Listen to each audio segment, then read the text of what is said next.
We're here because of you. We did this recipe 10 years ago, and we've gotten so many wonderful comments, and it is such a good recipe, we have to do it again. Mushroom ketchup is one of the most incredible forgotten recipes from the 18th century. Okay, forgotten in North America. It's very common still in Great Britain, but we have lost out here. We need mushroom ketchup in our lives. As an American citizen, when I hear the word ketchup, I think of this.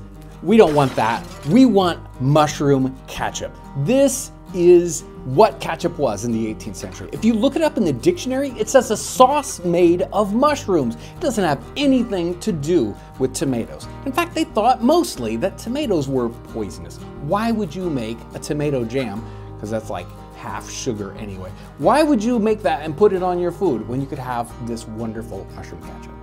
The question is, where does ketchup really come from? It was a sauce that was brought over from China and India into Great Britain in the 17th century, at the very end of that century. And that's when you start to see references to it.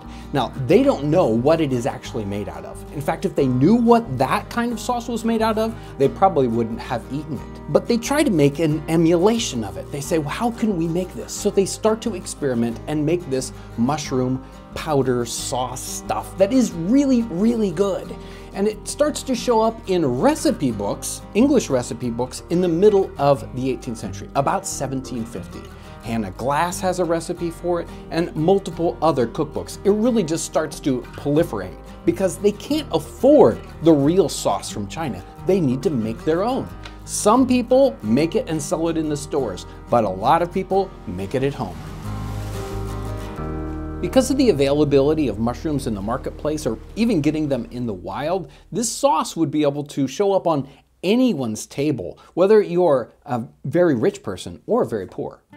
The main component of mushroom ketchup is obviously mushrooms. Now, we could go into the wild and pick mushrooms. That doesn't make any sense at all. Wild mushrooms, if they're edible, are wonderful, and you don't want to waste them on a product like mushroom ketchup. We're going to go into the store and we're going to get button mushrooms or brown mushrooms, any common mushrooms. If you want to make special ones, you could use shiitakes and some other fancy mushrooms. Generally, again, it's not worth it. Standard button mushrooms are going to give you an amazing flavor. There are many, many recipes in the 18th century for this. I picked out one to base our recipe on. Harriet Pinckney Horry's cookbook manuscript. It's American from the middle of the 1770s. And her recipe goes something like this: making mushroom ketchup and powder.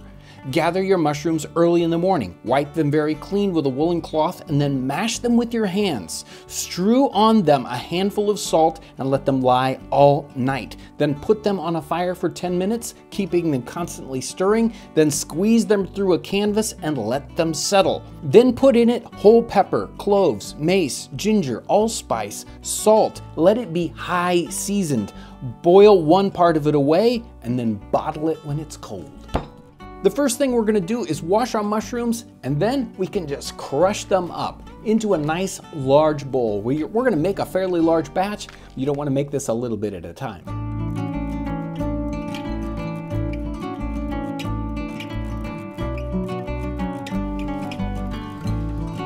Once our salt is mixed in, we can already see that it's starting to pull the moisture out.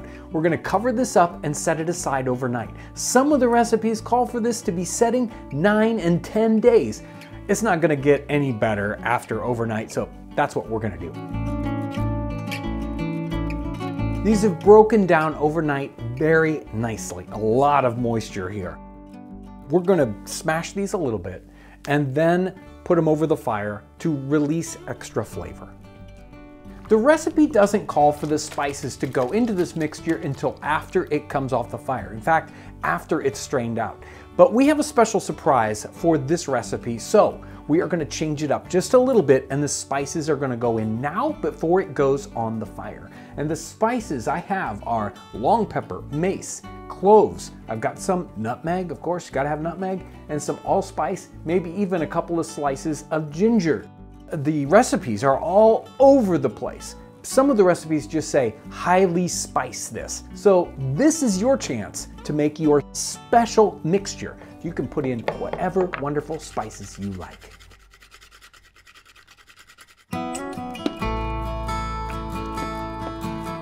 When researching ketchup, you will be able to find it being made out of other things. Certainly not tomatoes, but things like anchovies and walnuts are a popular kind of ketchup. It's also difficult sometimes researching ketchup because it's spelled in at least 5 different ways, if not even more. We know ketchup with a K and ketchup with a C, but sometimes it's ketchup or it's ketchup. It's so strange when you're doing this research. There is no standardized spelling. As an 18th century scholar, I really wonder how we go from this wonderful mushroom ketchup of the 18th century into this strange tomato ketchup that we have today. Somewhere in the middle of the 19th century, it all changes and we move from, again, mushrooms to tomatoes.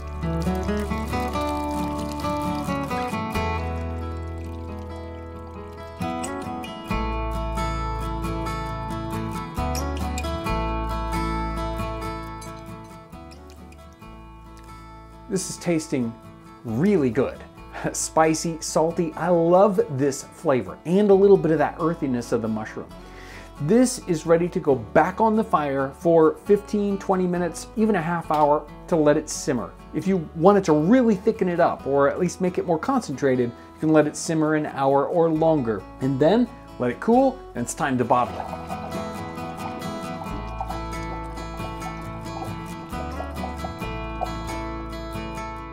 Our mushroom ketchup is ready to use, and if your equipment and your bottle was properly sterilized, this can last probably up to 2 years in a bottle like this.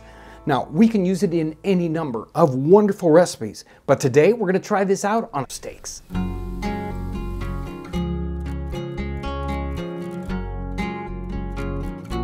We have our steak with our mushroom ketchup. Let's find out how this batch turned out. It's superb. Of course, the steak turned out great. You can't go wrong with that.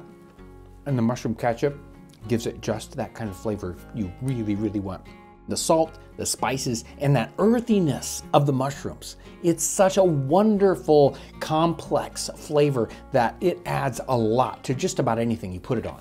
Now remember the surprise I was talking about earlier. What do you do with the mushrooms when you're done? You don't throw those out. No way. You spread those out on a cookie sheet, you put them in the oven at a low temperature, 200, 250 degrees, and you let them dry. You get them nice and crispy, then you pulverize it into this powder. It's called mushroom powder, and it is a spice all by itself. It's sort of like condensed mushroom ketchup that you can bring in and use it on a different kind of dish. Something like scrambled eggs. Perfect.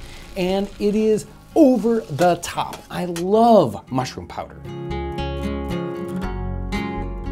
Here are scrambled eggs with mushroom powder. And I love scrambled eggs anyway. And with the mushroom powder, just to the right addition of saltiness, earthiness. It's just like mushroom ketchup, but even better if you ask me. Speaking of scrambled eggs, you're going to love this recipe. Go check it out.